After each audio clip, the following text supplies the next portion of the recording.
प्रथम अध्याय अर्जुन विषाद योग। दृष्टवेमं सजनं कृष्णं युत्सं समुपस्थितं सीदन्ति मङ्गानि मुखं च परिशुष्यति वेपतश्च शरीरे मे रोमहर्षश्च जायते गाण्डीवं स्पृशते हस्ताभ्युच्चैव परिगृह्यते न च शक्नोम्यवस्थातुं भ्रमतीव च मे मनः। हे देव, अब आप ध्यान पूर्वक सुनिए। यहाँ आए हुए सब लोगों को तो मैंने देख लिया। ये सब लोग तो मेरे ही कुल गोत्र के दिखाई पड़ते हैं। ये सब युद्ध के लिए अत्यंत उत्साहित हो गए हैं, पर मेरा भी इन्हीं के भांति युद्ध के लिए उद्यत होना कहाँ तक उचित होगा। इन आप्त संबंधियों से युद्ध करने के विचार से मुझे कुछ अलग सा लग रहा है। इनके साथ मेरी अपनी ही सुध बुध नष्ट हो गई है। मन और बुद्धि दोनों अस्थिर होने लगे हैं। देखिए, मेरा शरीर कांप रहा है, मुख सूखने लगा है और सब गात्रों में अर्थात शरीर में शिथिलता आ रही है। सारे शरीर में रोमांच हो गया है। अंतःकरण में अर्थात मन में पीड़ा हो रही है। गांडीव को धारण करने वाला मेरा हाथ शिथिल पड़ गया है। वह गांडीव धनुष पकड़ने से पहले ही छूट गया। हाथ से कब गिर गया मुझे पता भी नहीं चला। इस मोह ने मेरा हृदय इस तरह घेरा हुआ है। अर्जुन का अंतःकरण वज्र से भी कठोर, दूसरों से न डरने वाला, अतिशय गंभीर और साहसी है, परंतु इस करुणा अर्थात कायरता का वलय उससे ही बढ़कर। बड़े आश्चर्य की बात है, जिसने युद्ध में शंकर जी को हार स्वीकारने के लिए विवश किया और निवात कवच नामक राक्षसों का समूल नाश किया, उस अर्जुन को एक क्षण में ही मोह ने घेर लिया। मतलब कठोर से कठोर काष्ठ को भी बड़ी ही सहजता से छेद जाता है, किंतु एक कमल की कली में वह बंद हो जाता है। फिर चाहे वहां उसके प्राण ही क्यों न निकल जाए, परंतु उस कली को छेदने का विचार उसके मन में स्पर्श तक नहीं करता। उसी प्रकार यह स्नेह उस कली जैसा कोमल तो है, लेकिन है महाकठिन। संजय ने आगे कहा, हे राजन, यह सब कुछ आदि पुरुष की माया है। यह विधाता के भी वश की बात नहीं। इसलिए उस स्नेह वृत्ति ने अर्जुन को भी भ्रमित कर दिया। फिर संजय कहते हैं, हे महाराज, अब आगे का हाल सुनिए। इसके बाद अर्जुन ने युद्ध भूमि में अपने स्वजनों को देखकर युद्ध विषयक अपना विचार त्याग दिया। वहां उसके चित्त में सहृदयता कहाँ से उत्पन्न हो गई कौन जाने। तत्पश्चात उसने भगवान श्री कृष्ण से कहा, हे भगवान, अब हम लोगों का यहाँ क्षण भर भी रुकना उचित नहीं। इन सबको मारना है, ऐसी बात मन में आते ही मेरा मन उद्विग्न हो रहा है और मुंह से अनाप शनाप बातें निकल रही हैं।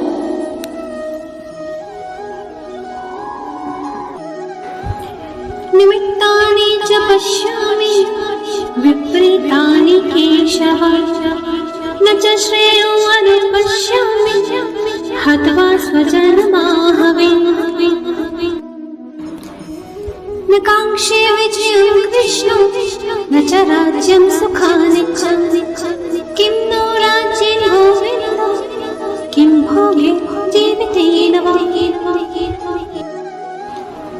येषामर्थे काङ्क्षितं नो राज्यं भोगः सुखानि च तैमे अवस्थिता युद्धे प्राणान् त्यक्त्वा धनानि च। यदि मैं इन कौरवों का वध करूं तो युधिष्ठिर आदि का वध क्यों न करूं? क्या ये दोनों ही मेरे वंशज नहीं हैं? इसलिए भाड़ में जाए यह युद्ध। मैं तो सोच ही नहीं पा रहा हूं कि यह महापाप करके मैं कौन सा लक्ष्य सिद्ध कर लूंगा। हे देव, हर तरह से सोच विचार करने पर मुझे तो यही प्रतीत होता है कि स्वजनों से युद्ध करना ही सर्वथा अनुचित होगा। बल्कि यदि यह युद्ध न किया जाए तब भी कुछ लाभ हो सकता है। इसलिए विजय आदि जो लाभ हैं उनसे मुझे कुछ भी लेना देना नहीं है। इस तरह के राज्य को लेकर मुझे क्या करना है? इन सब लोगों को मार करके जो सुख भोगने का मिलेगा उन सब में आग लगे। फिर पार्थ ने कहा, यदि वे सुख भोगने को ना मिले तो उस दशा में चाहे जो कुछ भी हो वह सब सहन किया जा सकता है, किंतु इसके लिए तो यदि प्राण भी गंवाना पड़े तो वह भी मुझे स्वीकार है। पर यह बात मुझे स्वप्न में भी स्वीकार नहीं है कि पहले तो मैं इन्हें मारूं और फिर स्वयं राज्य सुख भोगूं। यदि मैं इन गुरुजनों का अहित सोचूं तो फिर मेरा जन्म लेना ही व्यर्थ है। उसके बाद भी यदि मेरा जीवन बचा रहे तो फिर किस लिए? हर एक की इच्छा होती है कि मेरे आगे की पीढ़ी और आगे बढ़े। क्या उसका परिणाम यही है कि हम अपने वंश का समूल नाश कर डालें? अब यह बात भला मन में कैसे आ सकती है कि हम स्वजनों के प्रति वज्र के समान कठोर हो जाएं?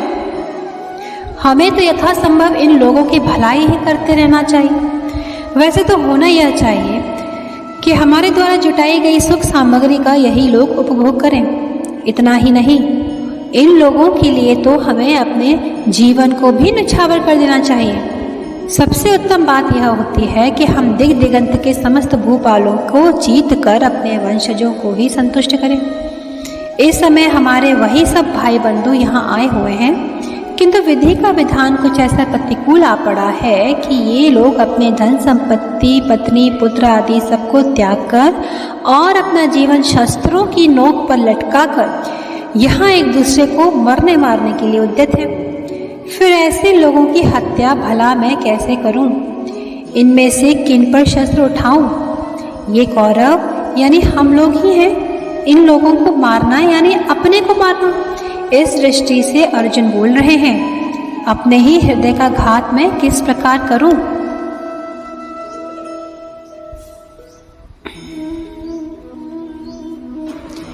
आचार्यः पितरः पुत्रस्तथैव च पितामहः मातुलः श्वशुरः पौत्रः श्यालः सम्बन्धिनस्तथा। ये कौन है? आप जानते नहीं क्या? जिनके हम पर असाधारण उपकार हैं, ऐसे भीष्म और द्रोण वे उस तरफ हैं। देखिए, सभी सगे संबंधी, साले, ससुर, मामे, भाई, बंधु, नाती, पोते आदि हमारे यहीं उपस्थित हैं। हे देव, आप जरा ध्यान से देखिए कि यहाँ सब लोग अत्यंत निकट के सगे संबंधी ही हैं। इसलिए इन सब बंधु बांधवों के विषय में कोई भी अहितकर वचन बोलना या सोचना भी वाणी को और मस्तिष्क को दूषित करना है। एतान् हन्तुमिच्छामि न तोऽपि मधुसूदन अपि त्रैलोक्यराज्यस्य हेतुः किं नु महीं कृते। इससे तो यही श्रेयस्कर है कि ये लोग जो कुछ भी चाहें वही करें, अथवा ये मुझको ही अभी और यही मार डालें। फिर भी मैं इन लोगों को मारने का विचार तक अपने मन में नहीं ला सकता।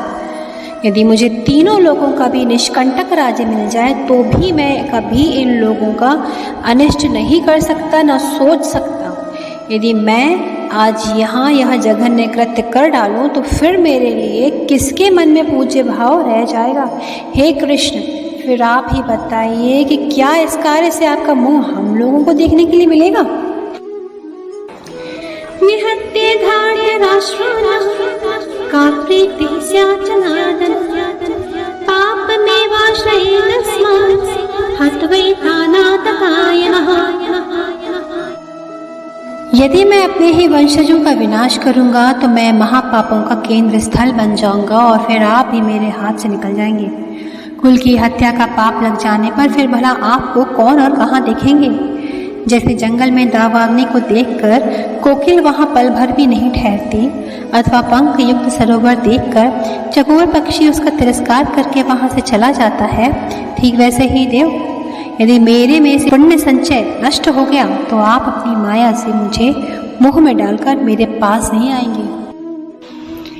तस्मान्नारावयं भारतीराष्ट्रान् सबान्धवान् स्वजनं हि कथं हत्वा सुखिनः स्याम माधवा।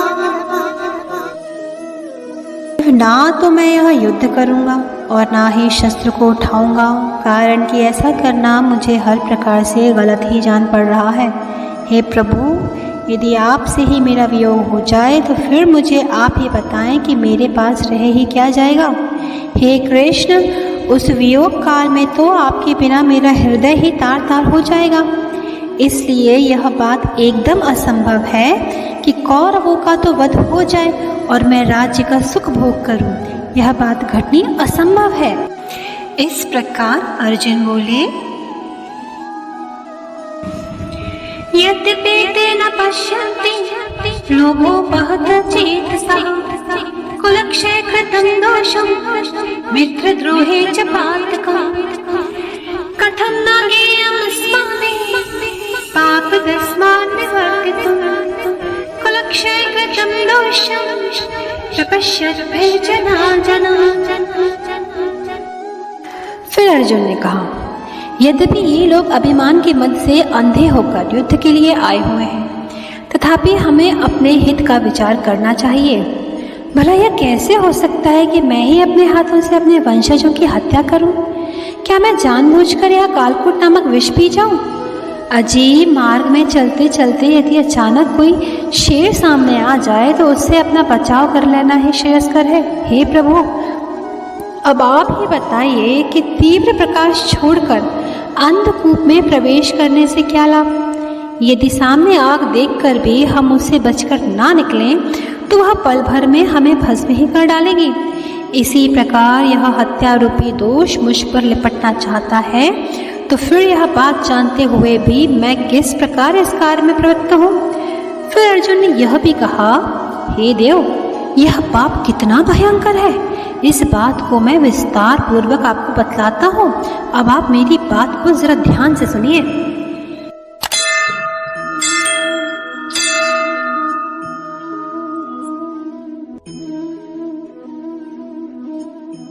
प्रथम अध्याय, अर्जुन विषाद योग।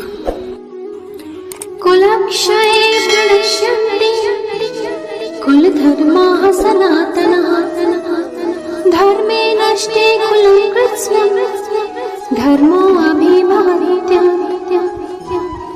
जिस प्रकार लकड़ी पर लकड़ी रगड़ने से उससे जो अग्नि निकलती है वह प्रदीप्त होकर सारी की सारी लकड़ियों को भस्म कर डालती है, उसी प्रकार जब एक ही कुल में उत्पन्न लोग मत्सर से परस्पर घात करने लगते हैं तब उस घोर पाप के दोष के कारण सारे वंश का विनाश हो जाता है। इसलिए इस पाप कर्म से वंश परंपरागत कुल के धर्म का नाश हो जाएगा और तब सारे कुल में अधर्म के सिवाय कुछ भी नहीं बचेगा, अर्थात कुल में अधर्म फैल जाएगा। अधर्माभिभवान् कृष्ण प्रदुष्यन्ति कुलस्त्रियः स्त्रीषु दुष्टासु वार्ष्ण्ये जायते वर्णसंकरः। जब ऐसी दशा उत्पन्न हो जाती है तब सत और असत का विचार करना असंभव हो जाता है। सबके सब मनमाना आचरण करने लगते हैं और तब विधि तथा निषेध नष्ट हो जाते हैं। जैसे हाथ का दीपक खोकर अंधेरे में चलने से समतल भूमि पर भी लड़खड़ा कर गिरना पड़ता है, वैसे ही जब किसी वंश में क्षय होता है तब सनातन धर्म का आचार विचार नष्ट हो जाता है। फिर ऐसी दशा में पाप के सिवाय दूसरी कौन सी चीज बची रह सकती है? जब यम और नियम नष्ट हो जाते हैं तब इंद्रियां स्वच्छंद विचरण करने लगती हैं, जिससे कुलांगनाएं भी व्यभिचारिणी हो जाती हैं। उत्कृष्ट प्रकृति के लोग अधमों में जा मिलते हैं और ब्राह्मण एवं शूद्रादि वर्ण परस्पर मिलकर एक रूप हो जाते हैं, जिससे जाति धर्म का समूल नाश हो जाता है। जिस प्रकार चौराहे पर रखे हुए बलि पर कौओं के समूह चारों ओर से आकर इकट्ठे हो जाते हैं, उसी प्रकार ऐसे कुलों में चारों ओर से महापाप का प्रवेश होने लगता है।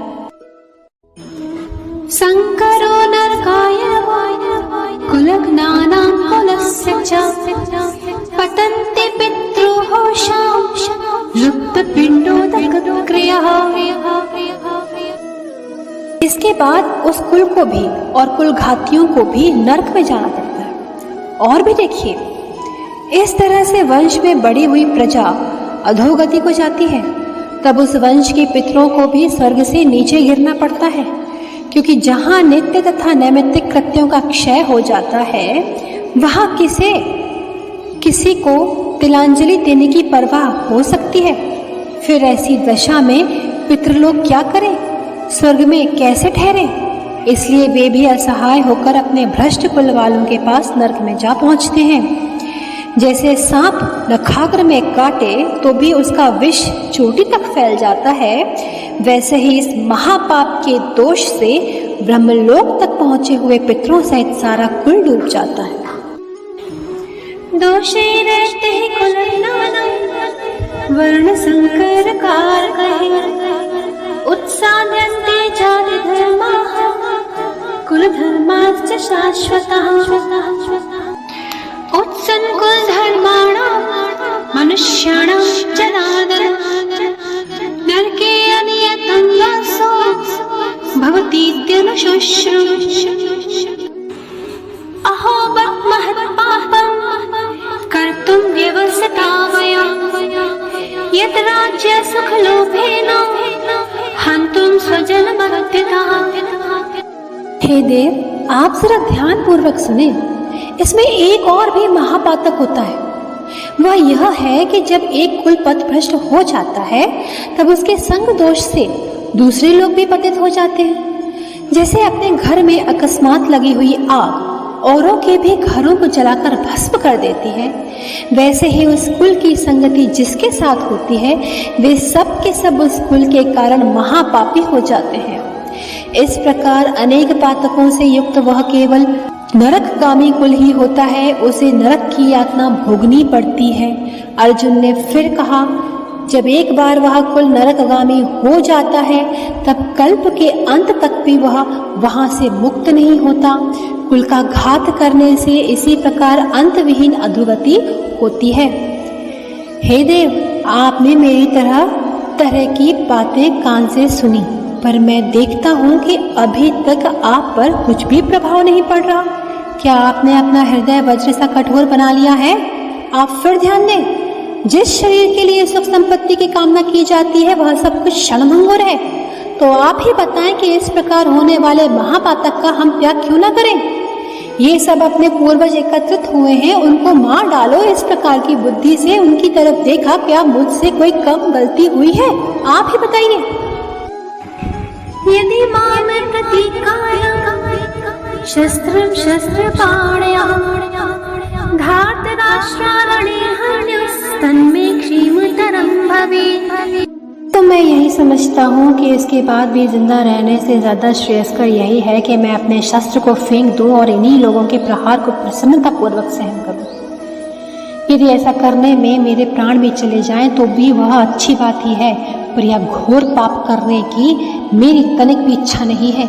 इस प्रकार अर्जुन ने स्वजनों के वध की कीमत पर प्राप्त राज्य सुख को नरक भोग के सिवाय कुछ भी नहीं माना।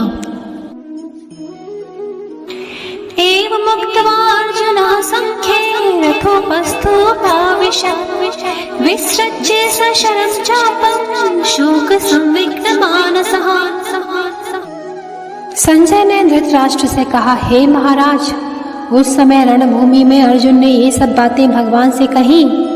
फिर आगे क्या हुआ उसे भी सुने। इसके बाद अर्जुन को बहुत दुख हुआ और उसकी दशा असहनीय हो गई। उसी दुख के आवेश में वह रथ से नीचे उतर गया। जैसे कोई राजकुमार पदच्युत की दशा में सर्वथा तेजहीन हो जाता है अथवा सूर्य राहु से ग्रसित होने के कारण निस्तेज हो जाता है, अथवा महासिद्धि का लोभी तपस्वी भ्रमिष्ट हो जाता है और फिर कामना के वशीभूत होकर वह दीनहीन हो जाता है, वैसे ही रथ से उतरा हुआ वह अर्जुन दुख के कारण अत्यंत जर्जर सा दिखाई देने लगा। तत्पश्चात उसने धनुष बाण का परित्याग कर दिया। उसका धैर्य जाता रहा, उसकी आंखों से अजस्र जलधारा प्रवाहित होती रही। संजय ने कहा, हे महाराज, बस ऐसी उसकी अवस्था हो गई, ऐसी घटना उस जगह घटी। अर्जुन को दुखी देखकर वैकुंठ के स्वामी भगवान श्री कृष्ण ने उसे किस प्रकार परमार्थ का ज्ञान कराया, श्री निवृत्तिनाथ का दास ज्ञानदेव कहता है कि इसका विशद वर्णन अब आगे मिलेगा, जो सुनने में रोचक एवं कुतूहल उत्पन्न करने वाला होगा। ओम तत्सदिति श्रीमद्भगवद्गीतासु उपनिषत्सु ब्रह्म विद्यायां योगशास्त्रे श्री कृष्णार्जुन संवादे अर्जुन विषाद योगो नाम प्रथमो अध्यायः समाप्त। प्रसिद्ध श्री ज्ञानेश्वरी के अमृत वचनों का पुण्य श्रवण करते रहें एवं इस निःशुल्क किंतु अमूल्य वाणी का लाभ अपने सभी इष्ट मित्रों को भी पहुंचाते रहें। श्री हरि।